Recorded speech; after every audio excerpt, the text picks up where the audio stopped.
नमस्कार. आज आपण गुगल लॅब्समधील 14 शक्तिशाली AI टूल्सबद्दल माहिती घेऊया.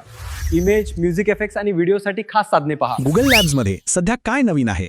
चला त्यांच्या AI टूलबॉक्समध्ये डोकावून पाहूया. चला तर मग एका क्रिएटिव्ह वर्कफ्लोने हे समजून घेऊया. कोणत्याही मोठ्या कामाची सुरुवात होते संशोधनाने. बघूया AI इथे कशी मदत करते. यासाठी काही खास टूल्स आहेत जे माहिती गोळा करणं आणि समजून घेणं खूप सोपं करतात. सोपं आहे. फक्त तुमच्या फाईल्स अपलोड करा. मग हे टूल त्या माहितीचं एक्सपर्ट बनतं. म्हणजे उत्तरं फक्त तुमच्या डॉक्युमेंट्समधून मिळतील, पूर्ण इंटरनेटमधून नाही. कमाल आहे ना?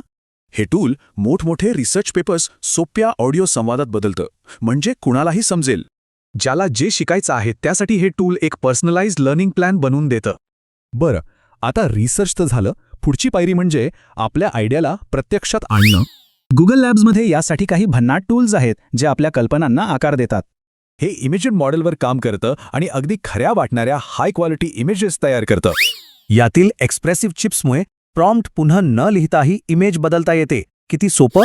थोडक्यात एक टूल गाणं बनवतं आणि दुसरं त्या गाण्यावर DJ प्रमाणे मिक्सिंग करू देतं. व्हिडिओ तर अजूनच भारी आहे. हे थेट टेक्स्टमधून हाय डेफिनिशन सिनेमॅटिक व्हिडिओ बनवतं. आता हे बघा, चॉकलेट किंवा ढगांसारख्या कल्पना वापरून हे पूर्ण अल्फाबेट्स तयार करतं. कल्पना तयार आहे.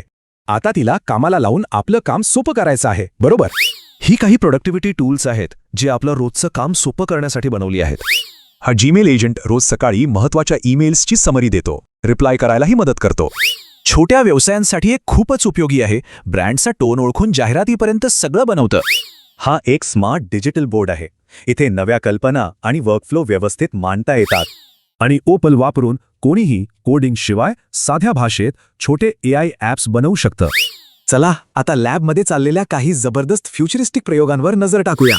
प्रोजेक्ट जिनीसचे ध्येय काय आहे? फक्त बोलून पूर्ण 3D व्हर्च्युअल जग तयार करणं.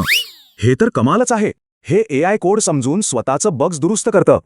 तर मग प्रश्न हा आहे की यापैकी कोणतं टूल आपलं काम करण्याची पद्धत सगळ्यात आधी बदलेल?